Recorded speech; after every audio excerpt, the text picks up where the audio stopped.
अच्छा भाई, तो आज हमने सॉल्व करना है मई जून 2017 पेपर 22। अच्छा, ये पेपर थोड़ा सा यार, इसके जो सुडो कोड्स है ना, P2 थ्योरी इसका बहुत आसान था वो वाला पार्ट। लेकिन इसके जो सुडो कोड्स हैं वो थोड़े से ट्रिकी हैं। एक तो काफी ज्यादा उनमें स्ट्रिंग मैनिपुलेशन आई हुई है आपके स्ट्रिंग के ना ऑलमोस्ट जितने भी कॉन्सेप्ट्स हैं, कैरेक्टर आइसोलेशन, उसके अलावा चेक करना, अपर केस लोअर केस, ये सब चीजें एक साथ टेस्ट हुई हैं उसमें। तो थोड़ा सा वो ट्रिकी लगेगा आपको। तो चलो साथ साथ देखते हैं, बाकी इजी है। अच्छा, simple algorithms usually consist input process output, ठीक है। The statements in the following table are generic programming language, ठीक है, मतलब सूडो कोड में ही है। अच्छा, कंप्लीट द टेबल। अब आपने इस टेबल में बताना है कि कौन सी स्टेटमेंट है जो कि इनपुट है, कौन सा प्रोसेस है, कौन सा आउटपुट है। एक चीज पे ध्यान देना कि ये सिर्फ 4 स्टेटमेंट्स हैं, लेकिन इसके अगर आप मार्क्स देखो तो 6 मार्क्स। इस चीज से यार अब एक छोटा सा आप लोगों को आइडिया एटलीस्ट हो जाना चाहिए कि इसमें ये नहीं है कि एक रो में आपका सिर्फ एक ही आंसर आ रहा होगा, आपके एटलीस्ट 6 टिक्स बनने चाहिए। तो ऐसा भी हो सकता है कि कुछ ऐसे प्रोसेसेस होंगे, कुछ ऐसी स्टेटमेंट्स होंगी जो कि at the same time input भी कर रहा होता है, प्रोसेस भी कर रहा होता है, या फिर at the same time process और आउटपुट भी कर रहा होता है। तो उस चीज को भी आपने थोड़ा सा देखना है। तो सबसे पहले आप कर रहे हो असाइनमेंट, ये ना इनपुट है ना आउटपुट है, ये डायरेक्टली एक प्रोसेस चल रहा है, ये प्रोग्रामिंग लैंग्वेज के अंदर ही हो रहा है। अच्छा, थोड़ा सा इनपुट और आउटपुट पे हम एक चीज देख लेते हैं, क्योंकि वरना एक कंफ्यूजन क्रिएट हो जाएगी। आप समझ लो कि एक बॉक्स बनाते हैं और उसे हम क्या देते हैं, आपका प्रोसेस।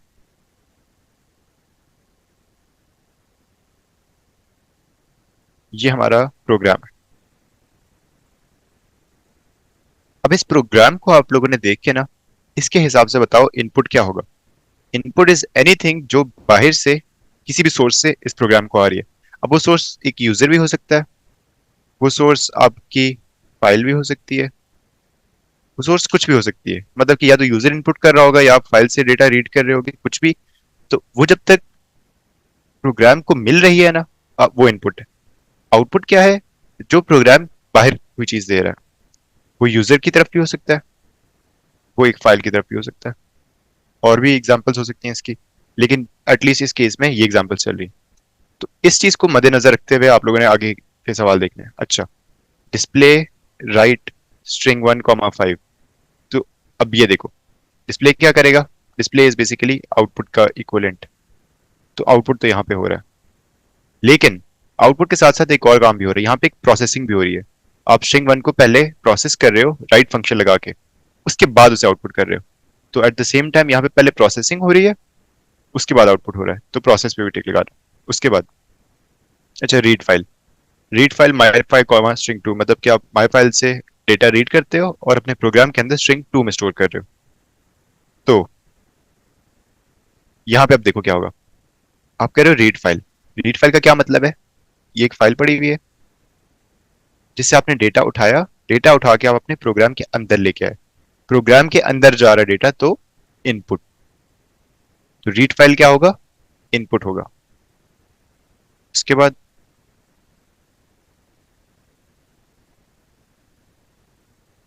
अच्छा, राइट फाइल, फाइल राइट कर रहे हो, राइट क्या होगा?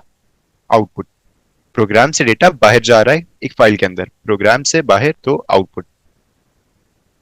लेकिन आउटपुट के साथ साथ क्या आउटपुट हो रहा है? माई फाइल, मतलब कि आपकी फाइल में डेटा जा रहा है, क्या डेटा जा रहा है? Data is concatenation string 2। तो ये concatenation हो रही है ना, ये भी एक प्रोसेस है।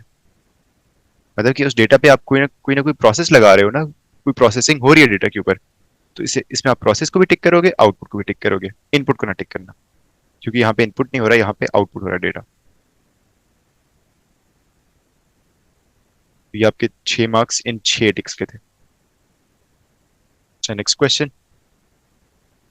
Complete the following 2 sentences। A suitable operand type for an arithmetic operator is. Operand और ऑपरेटर देखिए, अरिथमेटिक ऑपरेटर्स क्या होते हैं? ऑपरेटर होता है जो किसी भी ऑपरेंड पे ऑपरेशन परफॉर्म कर रहा है। क्या क्या है आपके पास? प्लस है, माइनस है, मल्टीप्लाई, डिवाइड। ये अरिथमेटिक ऑपरेटर्स हैं। इनका ऑपरेंड क्या होता है? ऑपरेंड होता है जिसके ऊपर ऑपरेशन परफॉर्म करना है। ऑपरेंड इनके नंबर्स होते हैं, 1 हो सकता है, 5 हो सकता है, 3/7 हो सकता है, 10.2 हो सकता है। तो सुटेबल ऑपरेंड टाइप मतलब कि डेटा टाइप, आपने ऑपरेंड की डेटा टाइप बतानी है जो कि एक अरिथमेटिक ऑपरेटर पे लग सकती है। क्या हो सकती है वो? इंटीजर, उसके अलावा रियल, इंटीजर और रियल ये दोनों हो सकती हैं। इसके अलावा इसे कुछ जगहों पे फ्लोटिंग पॉइंट भी आप कह सकते हो, तो फ्लोटिंग लिखो, वो भी अलाउड है। अच्छा, उसके बाद suitable operand type for logical operator. Logical operators कौन से होते हैं? अरिथमेटिक ऑपरेटर्स मैंने आपको बता दिए, plus minus multiply divide. Logical operators कौन से होते हैं? लॉजिकल ऑपरेटर्स होते हैं एंड, और, नॉट। ये तीन आपके लॉजिकल ऑपरेटर्स हैं। लॉजिकल ऑपरेटर्स किस चीज पे लिखते हैं? अगर मैंने एंड लगाना है तो मैं एंड कहाँ पे लगाता हूँ? मैं एंड लगाता हूँ दो कंडीशंस के दरमियान में, n is greater than two and m is less than 5। तो दो कंडीशंस हैं जो कि या तो ट्रू हो सकती हैं या तो फॉल्स हो सकती हैं, और उनके दरमियान में लगता है एंड। तो ये जो ऑपरेंड पूछ रहा है ना, ये आपके ऑपरेंड्स है। इन ऑपरेंड्स की क्या डेटा टाइप होती है? Itself Boolean. या तो वो ट्रू हो सकती है या तो फॉल्स हो सकते हैं, जिसकी वजह से इनकी टाइप है बूलियन। अच्छा, आगे। The following table shows the value of three variables. उसने आपको तीन बूलियंस की वैल्यूज बता दी हैं। उसके बाद वो आपको कह रहे हैं वैल्यूड दिस एक्सप्रेशंस। अब ये जो एक्सप्रेशंस है ना, ये लॉजिकल लॉजिकल ऑपरेटर्स इसमें यूज हुए हैं। तो flag A and flag B. अब एंड में ये बात याद रखना, कोई एक भी अगर फॉल्स हो जाता है ना, तो पूरी की पूरी आपकी ये स्टेटमेंट है ना, ये फॉल्स हो जाएगी जो ब्रैकेट के अंदर अंदर है।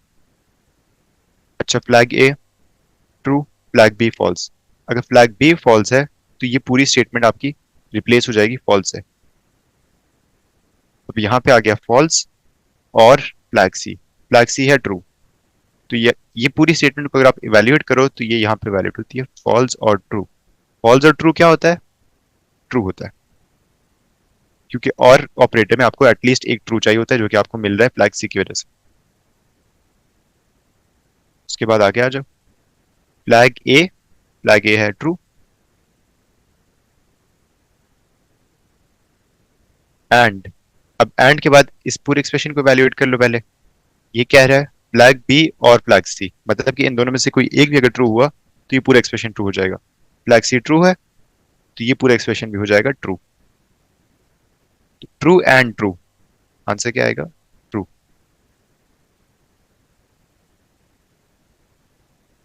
अच्छा, उससे आगे नॉट फ्लैग ए। नॉट कौन सा ऑपरेटर है जो कि उसकी लॉजिक को उल्टा कर देता है? फ्लैग ए क्या था? True. Not flag A false. False और नॉट फ्लैग सी भी ट्रू है, तो नॉट फ्लैग सी फॉल्स। और में भी अगर दोनों फॉल्स आ जाएं तो उसका आंसर आता है फॉल्स। ये आप लोगों ने वो P1 में पढ़े होंगे, लॉजिक गेट्स। तो ये वही वाली चीज है। लॉजिक ऑपरेटर्स लॉजिक गेट्स ही होते हैं आपके। अच्छा, उसके बाद a loop construct also known as repetition or iteration appears in many algorithms। ठीक है। use pseudocode to write post condition loop। post condition loop कौन सा होता है? post condition loop होता है repeat until to output all the odd numbers between 100 and 200। आपने 100 and 200 के दरमियान में जितने भी ऑड नंबर्स हैं उनको आउटपुट करना है। पहले हम इसका पैटर्न देखते हैं, पैटर्न कैसे बनेगा।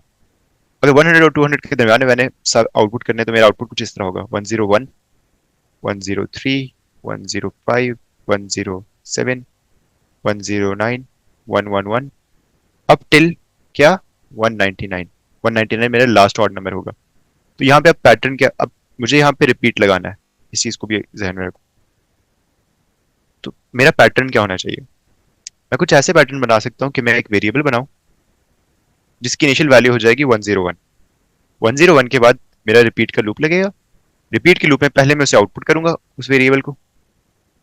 उसके बाद आप पैटर्न देखो तो इसमें टू टू का इंक्रीमेंट आता जा रहा है। 101 में प्लस टू करो, 103 प्लस टू करो, 105 प्लस टू करो, 107, अप टिल 199। उसके बाद मैं एक्स में प्लस टू कर दूंगा। और ये लूप कब तक चलेगा? जब तक वो 199 से ज्यादा बड़ी नहीं हो जाती मेरी वैल्यू। तो बस दैट्स इट। इसको अब हम लोग टाइप कर लेते हैं।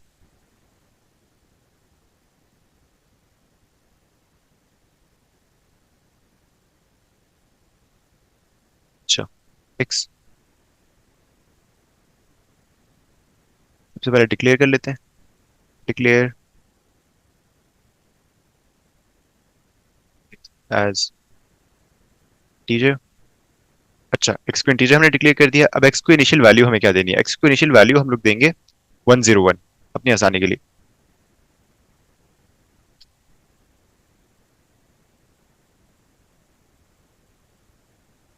अच्छा, एरो मैं ऐसे रिप्रेजेंट करूंगा हर जगह पे, तो ये देख लेना, इक्वल टू 101 इनिशियल वैल्यू दे दी। उसके बाद हम लगाएंगे अपना post condition loop, repeat. Repeat के बाद हमें क्या करना है? सबसे पहले आउटपुट करना है। एक्स को आउटपुट करने के बाद एक्स को हमने इंक्रीमेंट करना है, तो एक्स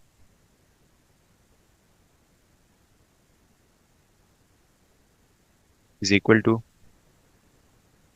x+2। उसके बाद हमारी अंटिल। अब अंटिल में क्या कंडीशन होगी? अंटिल में कंडीशन होगी जब तक x ग्रेटर देन 199 नहीं हो जाता। जैसे ही x ग्रेटर देन 199 की कंडीशन ट्रू होगी, मतलब कि 199 के बाद x क्या बनेगा? इंक्रीमेंट होगा। जैसे ही समझ लो आउटपुट हुआ 199, 199 के बाद x is equal to x+2 होगा, तो x हो जाएगा 201। 201 हुआ तो until x is greater then 199 ये कंडीशन हो जाएगी ट्रू। ये कंडीशन ट्रू होगी तो हमारा लूप ऑटोमेटिकली एग्जिट कर जाएगा। That's it.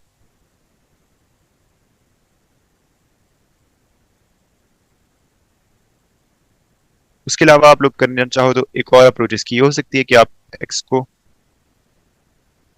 99 से इनिशियलाइज कर दो, रिपीट का लूप स्टार्ट करो, पहले उसे इंक्रीमेंट कर दो x is equal to x+2, उसके बाद उसे आउटपुट कर दो। लेकिन फिर उसमें आपको थोड़ा सा अपनी कंडीशन देखनी पड़ेगी कि आपकी एग्जिटिंग कंडीशन क्या होनी चाहिए, तो बेहतर है कि इसी अप्रोच के साथ रहो।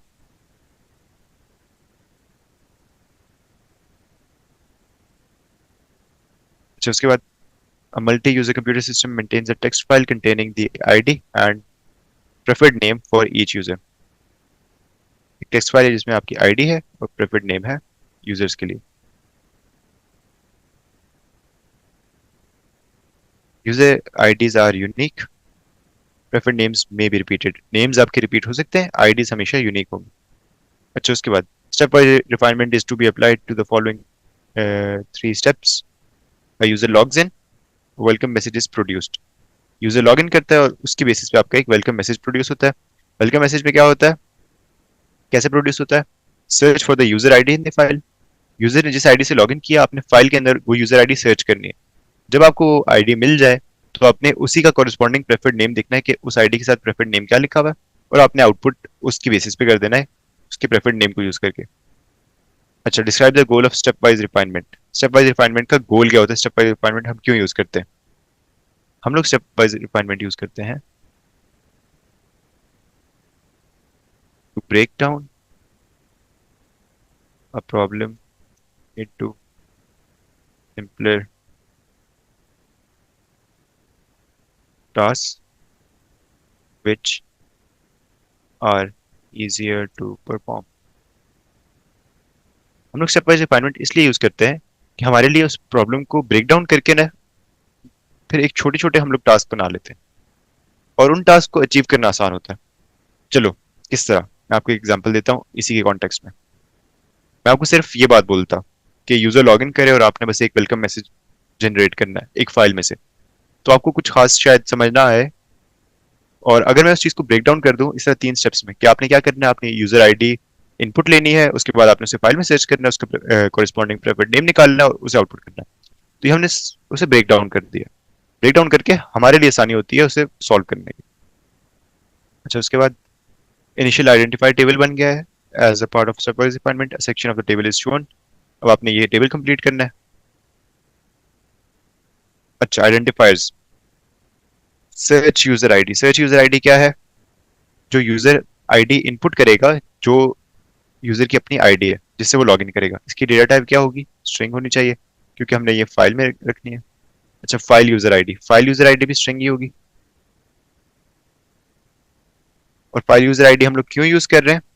हम लोग यूज कर रहे हैं कि store each user ID from red from file. जो जो आप फाइल से रीड करते जाओगे यूजर आईडी वो यहाँ पे स्टोर करोगे। उसके बाद फाइल प्रेफर्ड नेम, ये भी एक स्ट्रिंग होगा।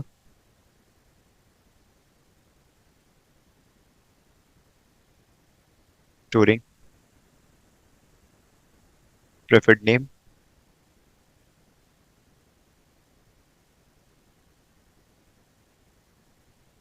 फ्रॉम द फाइल, फाइल से जो प्रेफर्ड नेम आपको मिलेगा आपने वो भी स्टोर करना है। उसके बाद ID found flag, found flag यहीं से आपको पता चल रहा है कि ये एक बूलियन होना चाहिए। और ये बूलियन ट्रू कब होगा, बस ये कंडीशन लिख लो, true when search user id is found in the file, search user id is found in the file। ये हमें उनके नेम्स पढ़ के आइडिया हो रहा है। अच्छा उसके बाद the file may not contain an entry for every user, ऐसा भी हो सकता है कि आपको कुछ एम्प्टी रिटर्न करना पड़े। अच्छा इन केस के वो उस यूजर का नहीं है, if the user ID is not found, अगर आपको वो आईडी नहीं मिलती then the name guest should be used as the preferred name. अगर आपको वो आईडी नहीं मिलती तो आपने क्या रिटर्न करना है, गेस्ट रिटर्न करना है। Use structured English to write a more detail algorithm for the welcome message. अपने यहाँ पे सुडो कोड यूज नहीं करना है, इस चीज का ख्याल रखना। स्ट्रक्चर्ड इंग्लिश यूज करनी है इसी चीज को ज्यादा डिस्क्राइब करने के लिए, इसी एल्गोरिथम को इन मोर डिटेल आपने एक्सप्लेन करना है। अच्छा use identifiers given in the previous table, assume that the file usernames.txt is organized as a simple text file, the user id and the preferred name are held together in an encrypted form, one entry per line। तो basically आपके पास username.txt में समझ लो ये आपके पास username.txt है,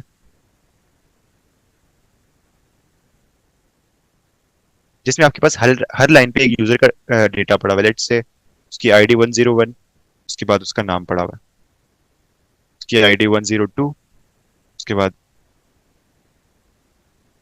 दूसरा नाम पड़ा हुआ है 103, तीसरा नाम पड़ा हुआ है।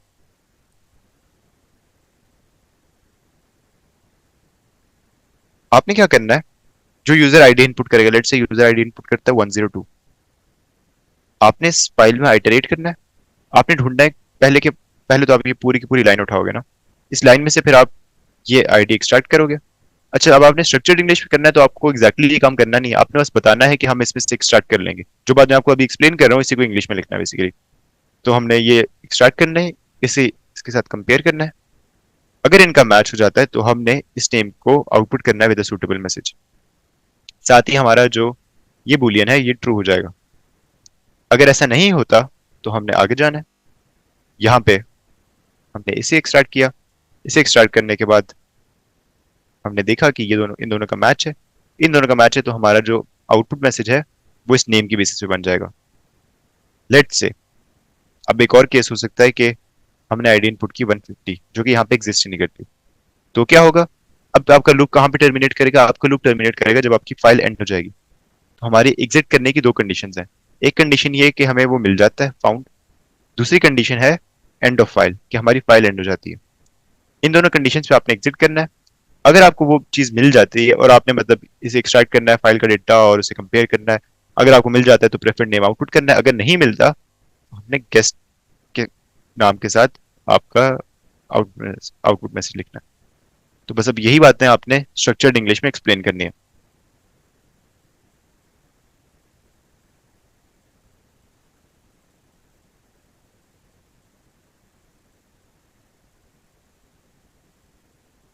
अच्छा सबसे पहले हम लोग क्या करेंगे, हम लोग एक लूप लगाएंगे।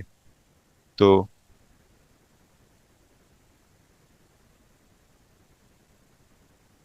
Start a loop that end either when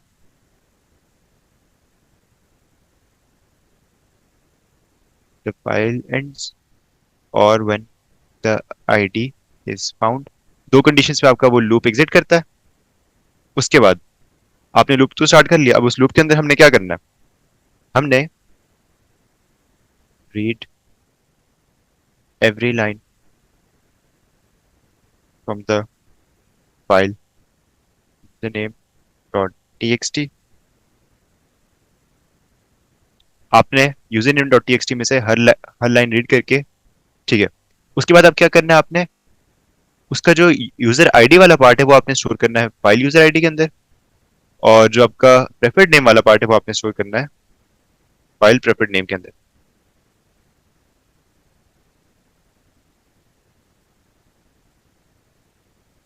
store the user ID part in file user ID, store name from the file from the line in file preferred name.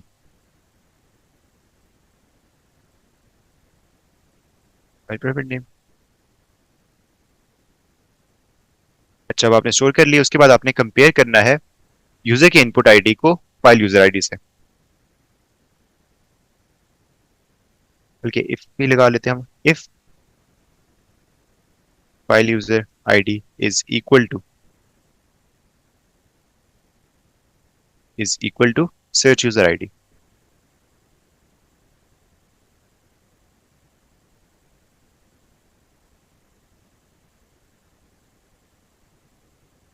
फिर हमने क्या करना है, जनरेट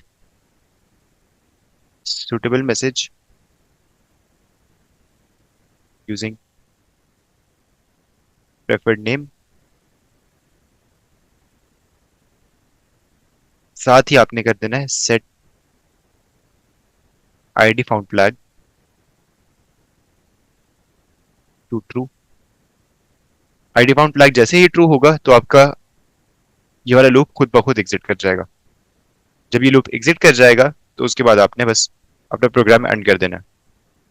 लेकिन आपने बाहर ही भी एक चेक लगाना है, if file user ID is not found outside loop.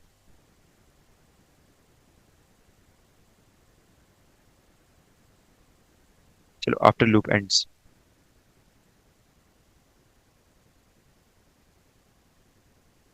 फिर आपने क्या करना है, फिर आपने गेस्ट के हिसाब से आउटपुट करना है।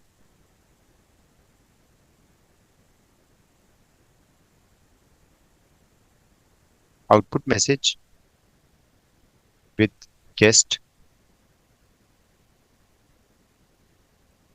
एज प्रेफर्ड नेम,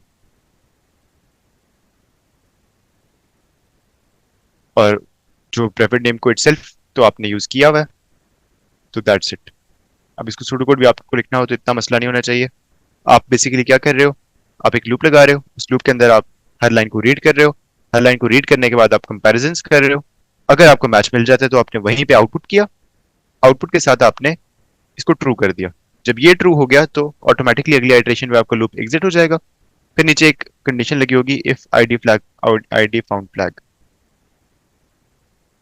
अगर मतलब कि ये ट्रू है, नहीं सॉरी, अगर ये फॉल्स है तो आप लोग वो गेस्ट वाली कंडीशन लगा रहे हो कि गेस्ट आउटपुट हो जाए। लेकिन अगर ये ऑलरेडी ट्रू होगा तो यहीं से भी आगे चला जाएगा और आपका फंक्शन या प्रोसीजर एंड हो जाएगा। और जस्ट इन केस ये फॉल्स रह जाता है और आपको मैच नहीं मिलता तो आप गेस्ट के हिसाब से आउटपुट कर दोगे। अच्छा उसके बाद a string conversion function xcaml needs to be written. The function forms a return string out string from a given string in string by, वो दो ऑपरेशंस परफॉर्म करता है इन स्ट्रिंग के ऊपर जिससे आउट स्ट्रिंग प्रोड्यूस होता है।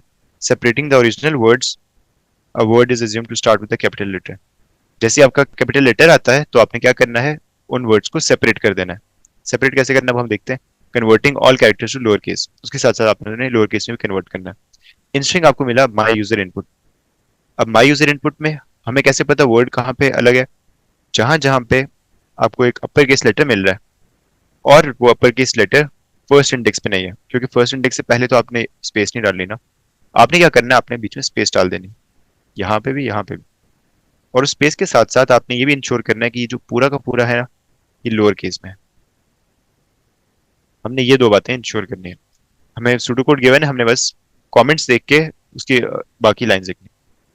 You may assume that in string always starts with a capital letter. In string हमेशा कैपिटल लेटर से होता है, तो हम लोग क्या करेंगे, स्टार्ट में लोअर यूज करेंगे ही करेंगे, लोअर वाला फंक्शन। अच्छा, उसके बाद ठीक है। और अपेंडिक्स आपको इसके लिए देखनी पड़ेगी। अपेंडिक्स आप लोगों को एक बार मैं दिखा देता हूँ।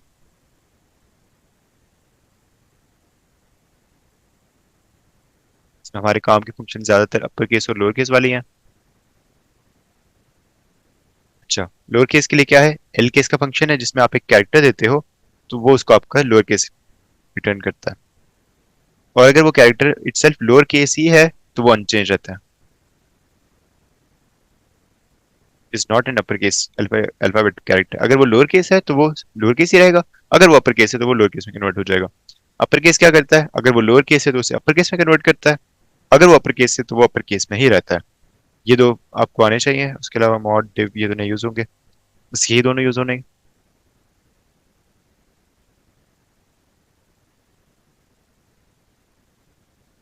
अच्छा, फंक्शन एक्स कैमल रिटर्न क्या कर रहा है, रिटर्न तो हमें पता है कि स्ट्रिंग कर रहा है,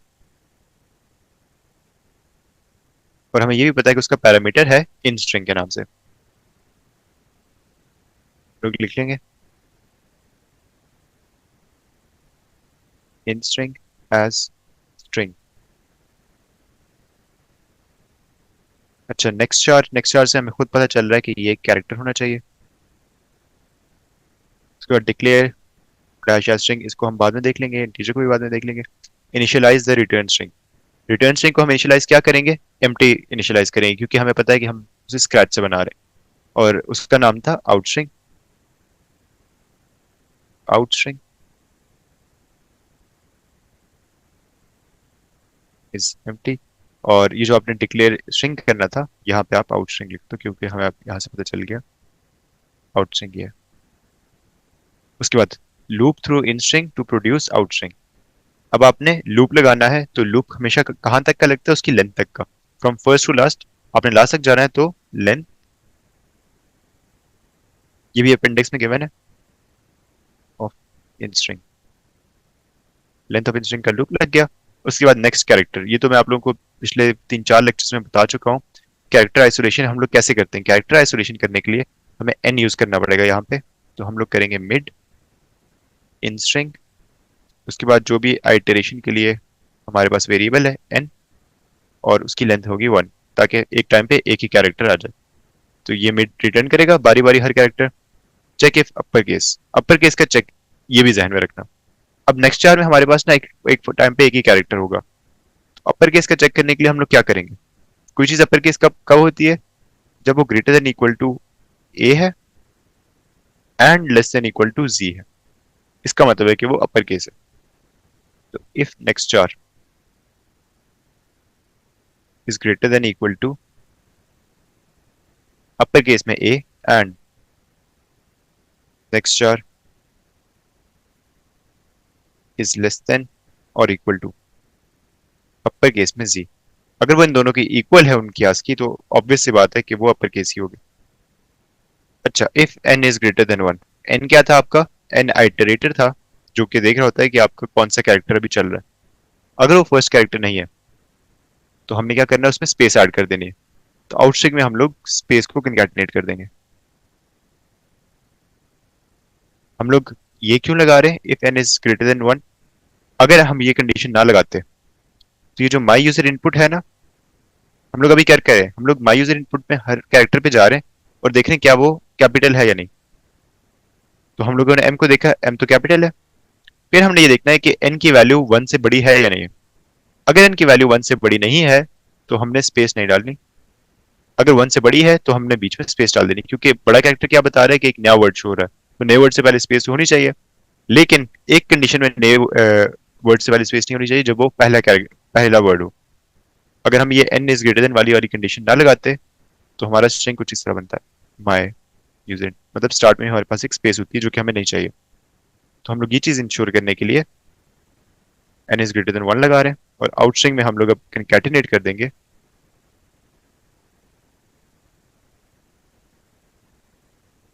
कंकैटिनेशन स्पेस। उसके बाद एंड इफ हो गया। उसके बाद अब हमने नेक्स्ट चार को लोअर केस करना है। नेक्स्ट चार को लोअर केस कैसे करेंगे? Next char is equal to L case, अभी हमने देखा है। एल केस में हम इसे दे देंगे नेक्स्ट चार, ताकि वो उसे लोअर केस कर दे। इसकी कंडीशन से बाहर आगे ऐड नेक्स्ट चार टू आउटस्ट्रिंग। अब हमने क्या करना है, नेक्स्ट चार को आउटस्ट्रिंग में ऐड करना है। तो out string is equal to आउटस्ट्रिंग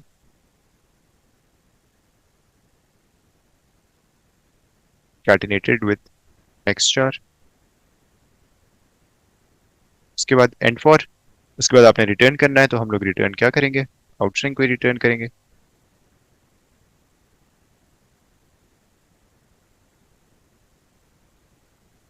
return आउटस्ट्रिंग। और 11 मार्क्स मिले हैं आप लोगों को इस चीज के। बस थोड़ा सा इसमें ध्यान देना था। कैरेक्टर आइसोलेशन आपको पता होनी चाहिए, आपको अपर केस का चेक पता होना चाहिए। ये चीजें अपने जहन में रखो। इनिशियलाइजेशन जब भी होगी इस तरह की आउटस्ट्रिंग वगैरह की, तो उसे एम्प्टी स्ट्रिंग इनिशियलाइज करना है। एंड में उसी को रिटर्न कर रहे होंगे हम ऑब्वियसली। लूप जब लगेगा फर्स्ट से लास्ट का, तो हमेशा वन से लेकर लेंथ तक का लगेगा। ये चीजें अपने जहन में रखो, ये छोटी मोटी चीज।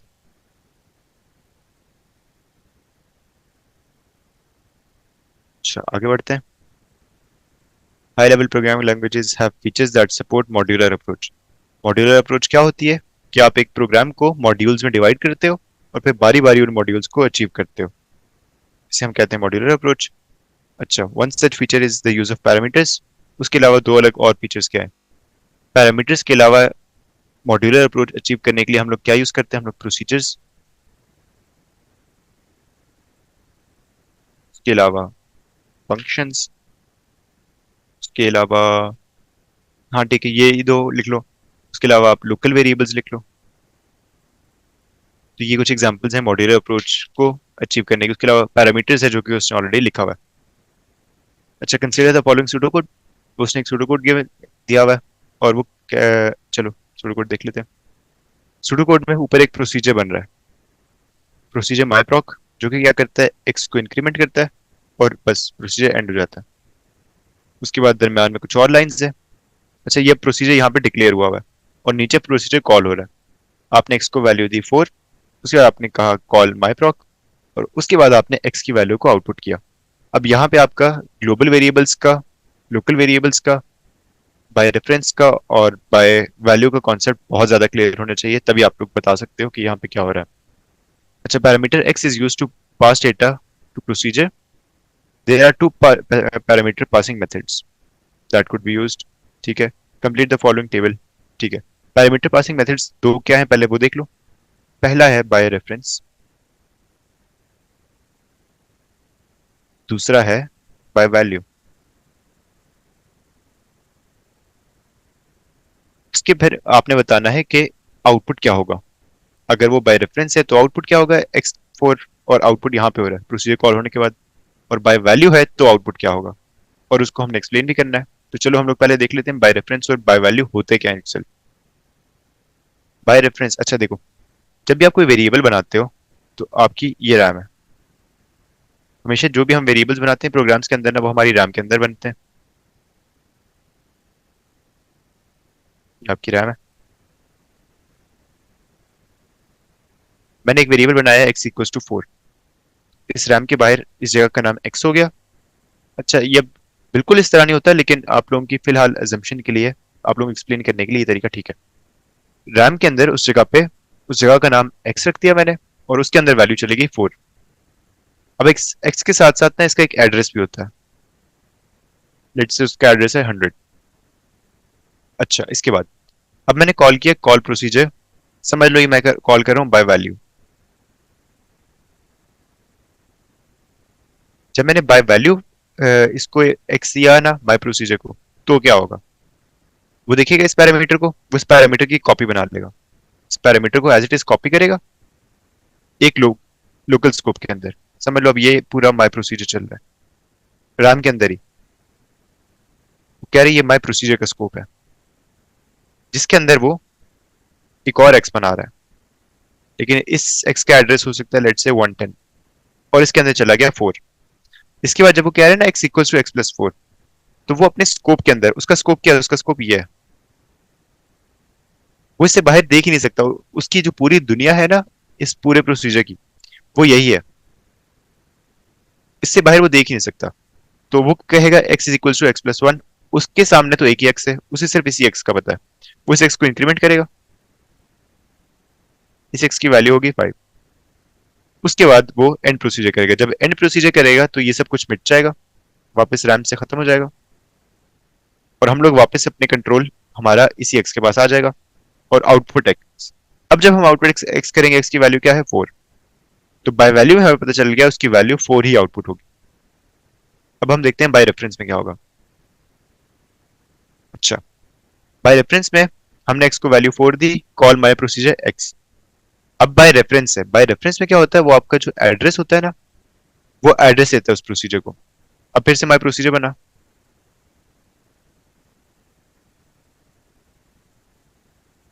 लेकिन अब माय प्रोसीजर के अंदर जो एक्स है ना,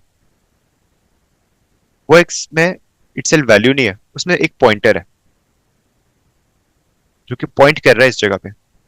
पॉइंटर कह लो या कह लो कि उसमें एड्रेस पड़ा हुआ है, कि आपने 100 एड्रेस पे जाके उस वैल्यू को चेंज करना है। मतलब कि एक तरह से सिर्फ एक पॉइंट करने का काम कर रहे हैं कि इस जगह पे हमने इस वैल्यू को चेंज करना है। अब एक्स कहाँ पे पड़ा हुआ है, यहाँ पे पड़ा हुआ है, लेकिन एक्स को चेंज आप कहाँ कहाँ से कर सकते हो, या तो आप मेन फंक्शन से directly X is equal to करके चेंज कर सकते हो, या आप अपने प्रोसीजर के अंदर रह के भी ना इस वैल्यू को चेंज कर सकते हो। हम करेंगे X equal to X plus one, उसके अंदर अपना कोई एक्स नहीं बना हुआ, वो उसे लग रहा है कि एक्स बना हुआ है, हालांकि वो यही एक्स है जो कि बाहर मेन प्रोसीजर में। तो अब क्या होगा, जब वो एक्स को इंक्रीमेंट करेगा तो बाहर जो मेन का एक्स था ना, वही चेंज होकर 5 हो जाएगा। उसके बाद जब ये प्रोसीजर एंड हुआ तो ये पॉइंटर हट गया, सब कुछ हट गया, लेकिन एक चीज कांस्टेंट रहेगी, वो वैल्यू तो चेंज हो गई ना, वो वैल्यू तो रिवर्ट नहीं होगी। और उसके बाद जब वो आउटपुट करेगा, अब ये मेन में भी चेंज हो गया, आउटपुट करेगा तो वो इसी पे देख रहा होगा, इसी वैल्यू को, क्या वैल्यू आउटपुट होगी 5। तो अब इसकी एक्सप्लेनेशन पे आ जाओ, मैंने आपको एक्सप्लेन भी कर दिया साथ साथ। तो बाय रेफरेंस में क्या हो रहा होता है, बाय रेफरेंस में address the variable is used, variable changes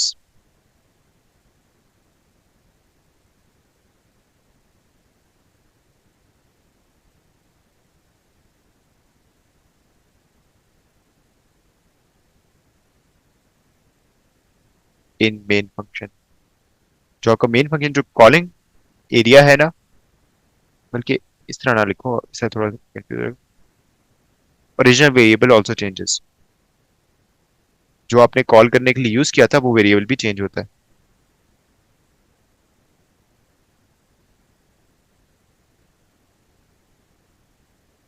by value में क्या होता है, बाय वैल्यू में उसकी एक कॉपी बनती है और वो कॉपी जाती है उस स्कोप के अंदर।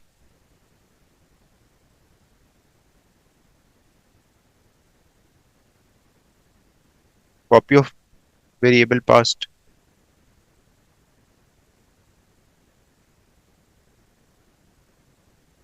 No effect on original variable. Original variable को कोई फर्क नहीं पड़ता कि आप उस स्कोप के अंदर उस वेरिएबल की कॉपी के साथ क्या कर रहे हो, क्योंकि वो एक क्लोन बन गया उसका। अच्छा, उसके बाद a multi user computer system records user login data. Each time a user successfully logs into the system, it records the following data. Following data क्या क्या है, यूजर की आईडी है, पोर्ट की आईडी है और टाइम और डेट है। ये तीन चीजें वो रिकॉर्ड कर लेते हैं जब भी यूजर के सक्सेसफुल लॉगिन होता है। उसके बाद वो पूछ क्या रहा है, the data items are concatenated. Concatenation का क्या मतलब होता है, तीनों स्ट्रिंग्स को आप जोड़ रहे हो using a separator character to form a single string. Separator character, ठीक है। Each string represents one log entry, ठीक है। मतलब बेसिकली वो क्या कह रहा है कि आप यूजर आईडी, पोर्ट आईडी और टाइम और डेट को आपस में जोड़ रहे हो और एक स्ट्रिंग बना रहे हो। सजेस्ट सुटेबल सेपरेटर कैरेक्टर और उसका रीजन देना है। तो हमारा सुटेबल सेपरेटर कैरेक्टर क्या हो सकता है, स्पेस नहीं हो सकता। क्यों नहीं हो सकता, क्योंकि वो टाइम एंड डेट नहीं यूज हुआ हो, तो कंफ्यूजन क्रिएट हो जाएगी। उसके अलावा कॉलन नहीं हो सकता, कॉलन के अलावा कोई नंबर भी नहीं हो सकता, कोई अल्फा अल्फा न्यूमेरिक कोई भी कैरेक्टर नहीं हो सकता, क्योंकि वो भी आप आपकी यूजर आईडी आपकी पोर्ट आईडी में नंबर्स भी यूज हो रहे हैं और ये भी। इनके अलावा ना कोई भी कैरेक्टर आप यूज कर सकते हो। तो हम लोग लिख लेते हैं कॉमा, कॉमा लिख लो, हैश लिख लो, कोई भी ऐसा कैरेक्टर लिख लो, कॉमा लिख लो या फिर हैश लिख लो। Reason, they are used nowhere in the string itself. String के अंदर बस वो यूज नहीं होना चाहिए, वरना कंफ्यूजन क्रिएट हो जाती है।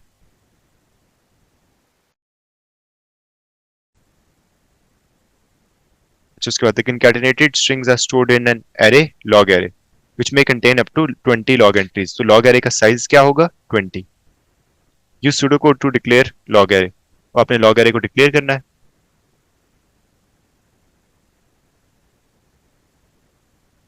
तो declare log array as array। array का साइज होगा 1 से लेके 20 तक, और array की डेटा टाइप होगी string। बस यही करना है।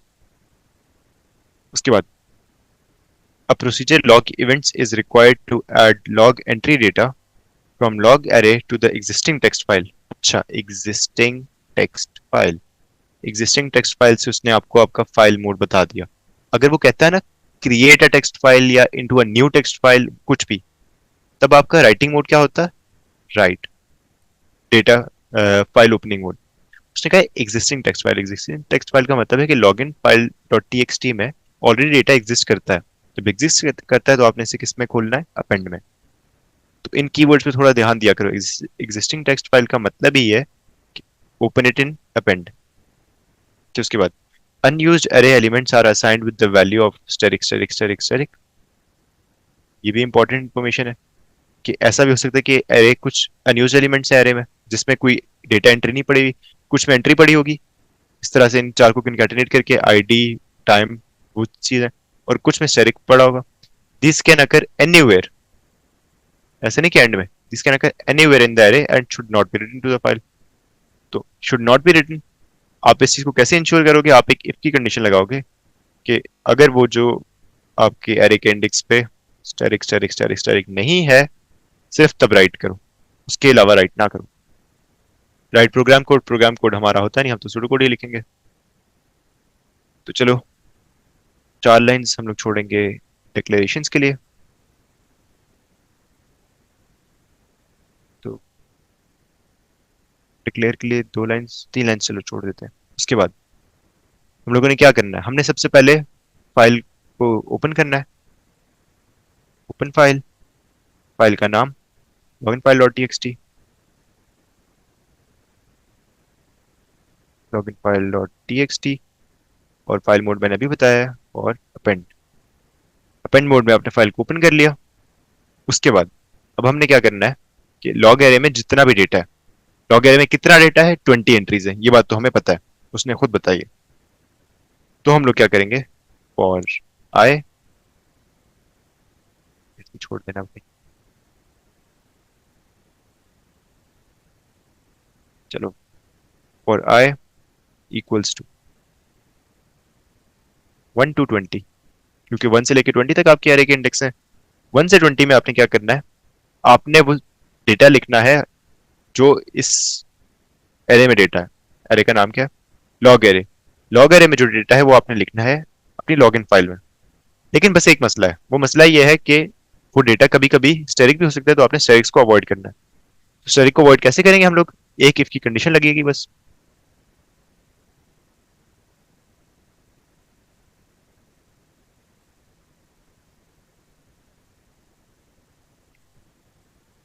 इफ एरे की कंडीशन क्या होगी? If log array of i, log array of i is not equal to asterisk asterisk asterisk asterisk. अगर वो 4 स्टेरिक के इक्वल नहीं है लॉग एरे का वो, तो आपने क्या करना है? उसे राइट फाइल कर देना है। मिट file login file dot TXT, comma, क्या राइट करना है? लॉग एरे के इंडेक्स आई पे जो भी पड़ा हुआ है। ये करने के बजाय अगर आप ऐसे करना चाहो कि पहले file data is equal to log array i करो, चलो वैसे भी करके दिखा देता हूँ। थोड़ा अगर आप लोगों को इससे सिंपल लगता है, इवन तो उसकी जरूरत नहीं, आप डायरेक्टली भी लिख सकते हो लॉग एरे आई। लॉग एरे आई में आप फाइल डेटा लिखो, उसके बाद आप यहाँ पे लिख दो फाइल डेटा। ऐसे करो या डायरेक्टली कर लो, आपकी एक लाइन ही बचेगी और आपकी एक डिक्लेरेशन स्टेटमेंट बच जाएगी। तो हम लोग चलो वैसे ही कर लेते हैं, डिक्लेरेशन बचानी है मुझे। लॉग एरे आई, उसके बाद यहाँ पे एंड इफ, एंड इफ के बाद एंड, अच्छा एंड फॉर को हम लोग लिखेंगे नेक्स्ट आई, क्योंकि अब नया सिंटेक्स ये है, यहाँ पे आपको नेक्स्ट आई लिखना होता है, एंड फॉर अब खत्म हो गया। नेक्स्ट आई के बाद आपने करना है इसको, फाइल को close, close file, login file dot TXT. अच्छा अब आ जाते हैं डिक्लेरेशंस पे और ये देखते हैं कि क्या ये प्रोसीजर था। प्रोसीजर लॉग इवेंट्स, ठीक है। तो हम प्रोसीजर लॉग इवेंट्स, डिक्लेरेशंस क्या क्या थी, डिक्लेयर आई एज इंटीजर, उसके अलावा क्या थी, लॉग एरे तो आपने डिक्लेयर कर दी थी, हाँ ठीक है एक आई था। क्लोज फाइल, क्लोज फाइल के बाद एंड प्रोसीजर। बस इतना सा कोड था 8 मार्क्स का, बहुत ज्यादा मुक्ते के मार्क्स से। बस सिंपल एक लूप लगाना है, उस लूप के अंदर एक एक कंडीशन लगानी है, जिसके अंदर हमने वो डेटा डायरेक्टली फाइल में राइट कर देना है। अब ये आता है आपका ट्रिकी सवाल। ट्रिकी तो नहीं है खैर यार, बस स्ट्रिंग मैनिपुलेशन है, थोड़ी सी लंबा सवाल है और लास्ट है, लास्ट क्वेश्चन है आपका। अच्छा इसको पहले समझ लेते हैं। A computerized vehicle licensing system stores details about vehicles and their registration marks, जिसमें आ जाते हैं नंबर प्लेट्स और licence plates. To be valid, अब वैलिड होने की ना, व्हीकल रजिस्ट्रेशन नंबर वैलिड होने की कुछ कंडीशंस हैं। कंडीशंस क्या है कि उसकी लेंथ या तो 6 हो सकती है या तो 9 हो सकती है। तो लेंथ इक्वल्स टू 6 और लेंथ इक्वल्स टू 9, इन दोनों में से कोई एक हो सकती है। सेकंड कंडीशन क्या है, characters 1 2 3 are upper case alphabetic characters, characters 1 से लेके 3 तक, अगर वो 6 कैरेक्टर्स हैं या 9 कैरेक्टर्स हैं, उसके पहले 3 कैरेक्टर्स अल्फाबेट्स ही होंगे। कैरेक्टर्स 4 to 5, मतलब कि उसके बाद वाले जो दो कैरेक्टर्स हैं वो नंबर होने चाहिए, ABC, चलो 1 9 कर देते हैं। उसके बाद remaining characters are alpha, upper case alphabetic. Remaining कितने रहते हैं, या तो 1 2 3 4 5, या तो इसके बाद एक कैरेक्टर और रह रहा होगा, या तो इसके बाद 4 कैरेक्टर्स और रह रहे होंगे। अगर एक एक कैरेक्टर और है तो वो ABCD A से Z तक कुछ भी हो सकता है। या तो चलो अब ये एक आपका एक वैलिड फॉर्मेट है, या तो ये आपका वैलिड फॉर्मेट है, इनके दरमियान में और कुछ भी नहीं। अच्छा, a function validate registration is needed to check that a given registration mark follows these rules। अब आपको बस एक स्ट्रिंग गिवन होगा, आपने इंश्योर करना है कि वो ये सारे रूल्स फॉलो कर रहा है। तो ये एक वैलिडेशन का क्वेश्चन है। This function takes a string registration as a parameter, ठीक है पैरामीटर इस चीज पे, and returns a Boolean, true अगर वो वैलिड है और फॉल्स अगर वो वैलिड नहीं है। तो अब इसका हमने प्रोग्राम कोड लिखना है, मतलब सूडो कोड लिखना है। सूडो कोड स्टार्ट करेंगे हम लोग फंक्शन हेडर से।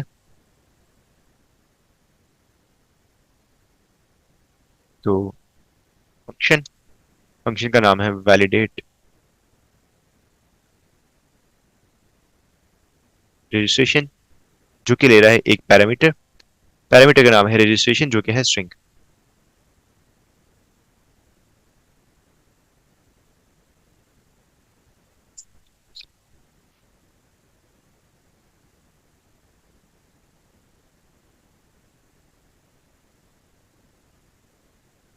और ये रिटर्न क्या कर रहा है,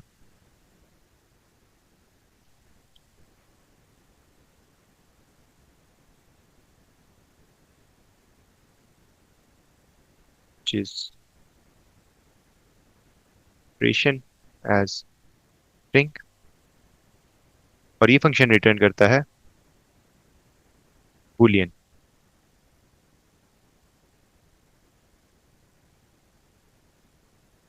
उसके बाद डिक्लेरेशन के लिए 3 लाइन छोड़ देते हैं, 3 लाइन डिक्लेरेशन के लिए। उसके बाद सबसे पहले हमारा क्या चेक है कि उसकी must be between 6 and 9 characters long. ठीक है, sorry, between 6 and 9 characters long. तो greater than equal to 6 and length is less than equal to 9। सबसे पहले हमने यही चेक करना है। तो रजिस्ट्रेशन अब हमारा पैरामीटर है, उसी की बेसिस पे सारे चेक्स लगाने हैं हमने।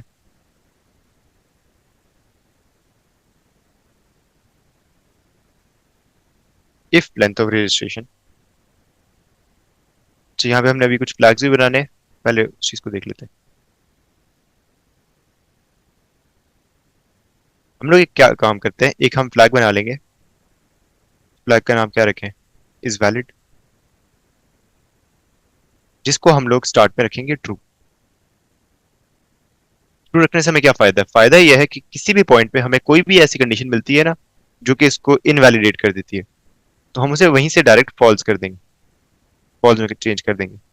और अगर हम सारी कंडीशन से गुजर जाते हैं और ये कंडीशन इस वैलिड फॉल्स नहीं होती, इसका क्या मतलब है कि वो वैलिड ही है, तो हम इस वैलिड को रिटर्न कर देंगे। तो इस वैलिड रिटर्न करेंगे कंडीशन चेक करके, और जहां पे कंडीशन वायोलेट होती है वहां पे उसे फॉल्स में चेंज करेंगे। अगर वो फॉल्स में चेंज नहीं होता, इसका मतलब है कि वो वैलिड है। अभी चीज क्लियर है आप लोगों को? चलो इसको करते हैं। थोड़ी सी टॉप पे इसलिए मैं जगह छोड़ रहा था।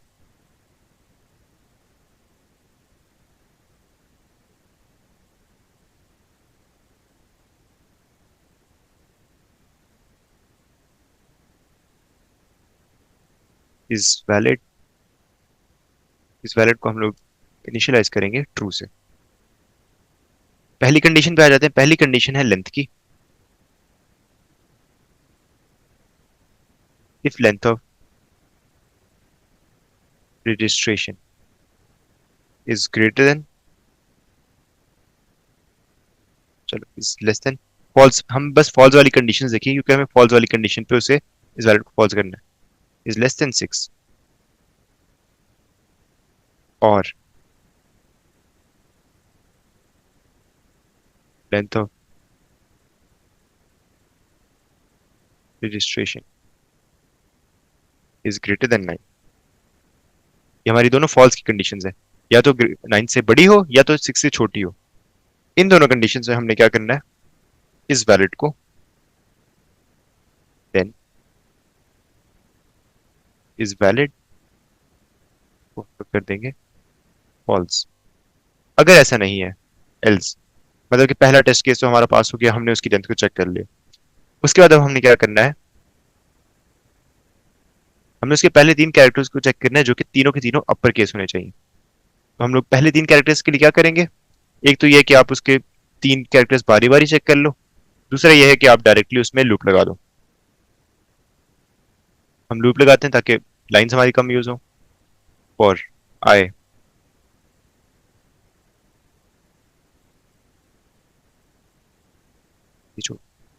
आई इक्वल्स टू 1 2 3, पहले 3 को चेक करना है। अब इसमें क्या करना है, हम नेक्स्ट चार बना लेते हैं, या चलो CHR।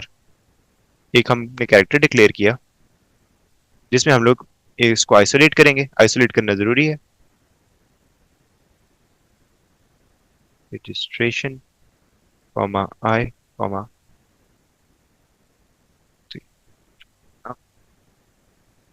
आई कॉमा 1। अब हमने इसमें क्या किया, चलो बताता हूँ। और आई इक्वल्स टू 1 2 3, हम उस कैरेक्टर के पहले 3 कैरेक्टर्स को देख रहे हैं और उन्हें आइसोलेट कर रहे हैं बारी बारी। ए को आइसोलेट, फिर बी को, फिर सी को। आइसोलेट करने के बाद अब हम उस पर चेक लगाएंगे अपर केस वाला। अपर केस वाला चेक क्या होता है, ग्रेटर देन इक्वल टू ए होना चाहिए, लेस देन इक्वल टू जी। लेकिन हम अभी फॉल्स के चेक्स देख रहे हैं कि कहाँ पे फॉल्स होती है। तो हम बोलेंगे कि if it is less than A और ग्रेटर देन जी, इन दोनों में से कोई एक कंडीशन भी ट्रू है तो इस वैलिड को फॉल्स कर दो। हम अभी उल्टा चल रहे हैं, अपनी लॉजिक को थोड़ा सा उल्टा करके। तो if CHR is less than character A, अभी हमने देखना है सिर्फ वो कंडीशन जहां पे हमारा इस वैलिड को फॉल्स होना चाहिए। और CHR इज ग्रेटर देन जी। इन दो कंडीशंस में होता है वो। तो हमने क्या करना है, फिर से इज वैलिड को फॉल्स। अगर ये भी नहीं होता, हमारे पहले तीन कैरेक्टर्स भी हो गए। अच्छा, इसको एंड कर देते हैं, साथ ही एंड फॉर पहले तीन कैरेक्टर्स को हमने चेक कर लिया।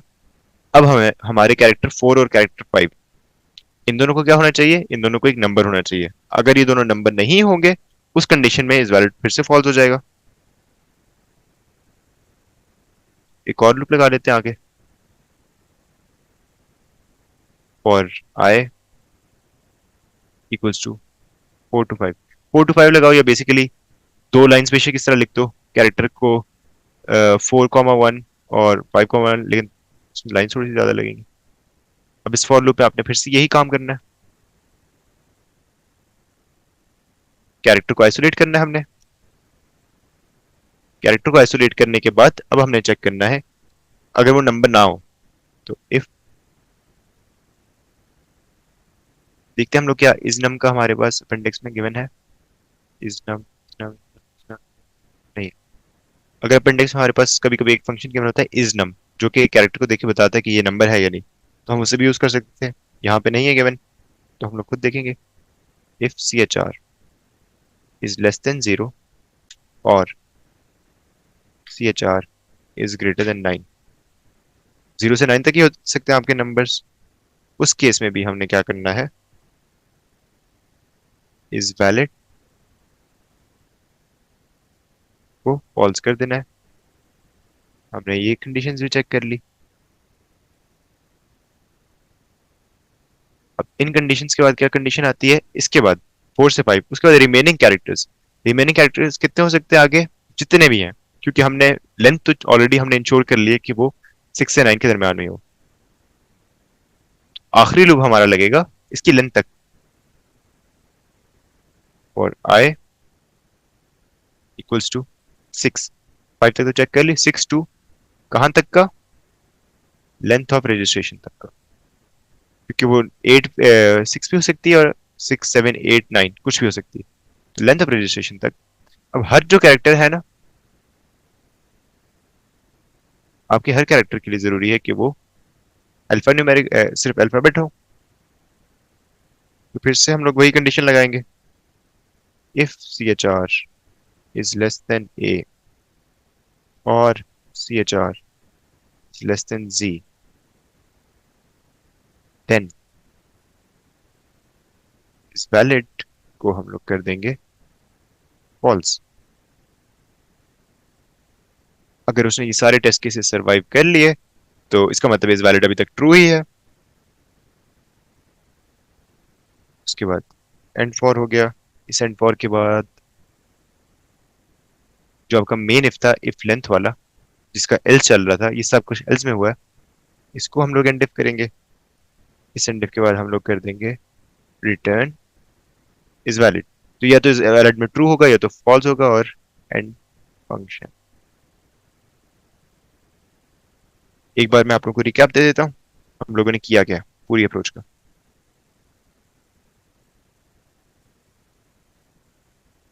इन्हीं वैल्यूज के हिसाब से देते हैं।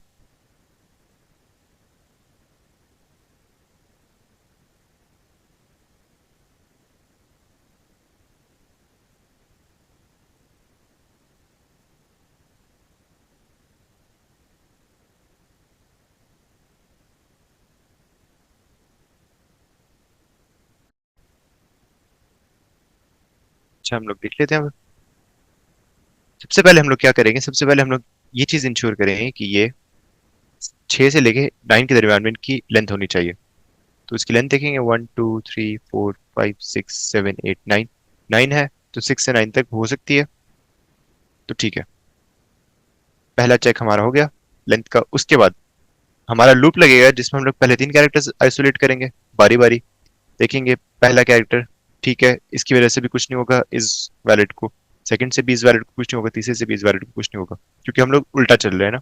हम लोग देख रहे हैं कि क्या ये कैरेक्टर्स ए से छोटे, ये ए से जी है ना, या जी से बड़े हैं। सी भी ए से बड़ा है, जी से छोटा है, ना इस रेंज में आता है ना इस रेंज में, ना ए आता है ना बी आता है। तो ये चेक भी पूरा हो गया। उसके बाद हमने अगले दोनों के लिए 4 5 के लिए हम ये चेक लगा रहे हैं कि क्या ये दोनों कैरेक्टर्स 0 से छोटे या 9 से बड़े तो नहीं है। 9 से बड़े, 0 से छोटे का मतलब है इन कैरेक्टर्स। तो 0 से पीछे हो सकता है हैश हो, कुछ भी हो सकता है। 9 के बाद हो सकता है एंड हो, कोई और सिंबल हो। तो हम बस ये इंश्योर करें कि ये उनमें सिंबल्स में से कोई एक या फिर कोई अल्फाबेट तो नहीं है। अगर नहीं है तो ठीक है, इस वैलिड को अभी भी कुछ नहीं हुआ, इस वैलिड अभी तक ट्रू ही है। उसके बाद वो कह रहा है बाकी जितने भी आगे कैरेक्टर्स हैं, ये तो हमें पता है कि वो हमारी रेंज के अंदर ही है। इससे आगे जितने भी एंड तक कैरेक्टर्स हैं, हमने इंश्योर करना है कि वो ए से जी जो है ना, इसकी रेंज से बाहर ना हो। अगर इसकी रेंज से बाहर होंगे तो इस वैलिड फॉल्स हो जाएगा। अगर नहीं होगा तो एंड में जब हम इस वैलिड को रिटर्न करेंगे तो उसकी वैल्यू होगी ट्रू। अगर इन सब कंडीशन में से कोई भी वायोलेट होगी तो इस वैलिड हो जाएगा फॉल्स। अब अगला क्वेश्चन हमारा इसी बेसिस पे है कि हम टेस्ट केसेस देखेंगे। Function is to be tested, give a valid string that could be used to check that the function returns true. Valid string क्या होगा? अभी जो लिखा है वही लिख दो, A B C 1 2 A B C D. ये 9 लेंथ का भी है, इसके पहले 3 अल्फाबेट्स भी हैं, उसके बाद 2 नंबर्स हैं, फिर सारे अल्फाबेट्स हैं। तो ये वैलिड है। Modify your valid string 1 to test each rule separately. तो आपके क्या क्या रूल्स हैं? सबसे पहले आपका एक है लेंथ रूल। उसके अलावा आपका है फर्स्ट 3 कैरेक्टर रूल। उसके बाद है आपका 4 से 5 character rule.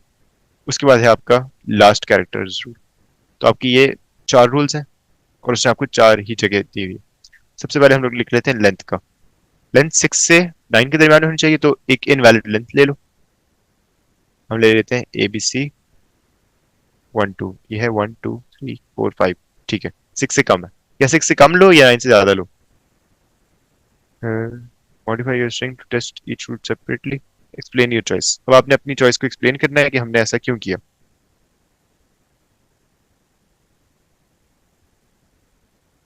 Using incorrect length to test length rule, कि वो उस पे रिटर्न करता है फॉल्स या नहीं। उसके बाद एक टाइम पे सिर्फ एक ही चीज आपने चेंज करनी है। अब ये 3 जो अल्फाबेट्स वाला रूल है हम इसे चेंज कर लेते हैं। तो A 1 C के बाद 1 2 ABC। लेंथ ठीक है, सब कुछ ठीक है, लेकिन यहाँ पे हमने लिख दिया 1, जिसकी वजह से अब हमारा कौन सा रूल वायोलेट हो रहा है कि ये पहले 3 कैरेक्टर्स होने चाहिए। तो इसको हम लोग क्या कह सकते हैं कि फर्स्ट 3 कैरेक्टर्स आर नॉट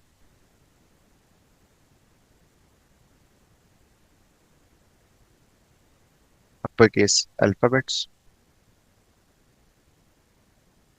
इसके अलावा आप जितना क्रिएटिवली सोचना चाहो ना सोच सकते हो, इसमें कोई हार्ड एंड फास्ट रूल नहीं है, आप लोग अपनी मर्जी से कुछ भी कर सकते हो। बस आपने ये रूल्स टेस्ट करने हैं। 4 से 5 नंबर होना चाहिए, तो हम लोग क्या करते हैं, ABCDEF G। लेंथ ठीक है, सब कुछ ठीक है, लेकिन यहाँ पे नंबर्स नहीं है। तो character 4 to 5 are not numbers. उसके बाद लास्ट लास्ट में फिर से वो अपर केस होने चाहिए, तो हम ये कर लेते हैं ABC 1 2। इसके बाद हम इन्हें लोअर केस कर लेते हैं ताकि हम ये भी देख लें, देखो अल्फाबेट्स तो है लेकिन लोअर केस है। तो अब इस केस में क्या होना चाहिए, सब कुछ ठीक है, 3 characters 2 characters 3 characters, last characters are not upper case. और 5 मार्क्स इस चीज के थे। इसके अलावा और भी काफी टेस्ट केसेस बन सकते हैं। हमने लेंथ का कम का बनाया तो लेंथ के ज्यादा का भी बन सकता है। लेंथ को नॉर्मल करके हम ये भी देख सकते हैं कि हम ये चेक कर रहे थे कि वो ट्रू आता है या नहीं आता। तो बहुत सी वेरिएशन बन सकती हैं इसकी। ये हमने उसमें से 4 वेरिएशन लिख दी। यहाँ पे आपका पेपर खत्म। तो इतना मुश्किल नहीं था, बस ये वाला क्वेश्चन थोड़ा सा ट्रिकी था। इसमें फिर भी आप लोगों को कोई कंफ्यूजन हो तो मुझसे पूछना चाहिए। डिक्लेरेशन हमने नहीं की। यहाँ पे हो जाएगा आपका declare is valid as Boolean. इस वैलिड के अलावा आपने क्या यूज किया, आई को यूज किया तो आई को इंटीजर डिक्लेयर कर दो, सी एच आर को कैरेक्टर डिक्लेयर कर दो, एंड दैट्स इट। तो declare c H r as char और डिक्लेयर आई एज इंटीजर। खैर इसके अलावा आई डोंट थिंक आपको कोई कंफ्यूजन होगी, काफी इजी था, बहुत इजी पेपर था। बस वो जो पहला पार्ट है, ये वाला पार्ट है ना, सिक्स का पहला पार्ट, ये थोड़ा सा कंफ्यूजिंग था, और इसमें भी सारा इफ से और स्ट्रिंग मैनिपुलेशन से हो रहा था। तो फिर भी आप लोगों को कोई भी कंफ्यूजन हो तो बेशक मुझसे पूछ लो, लेकिन तब तक के लिए, कहाँ गया, तब तक के लिए अल्लाह हाफिज।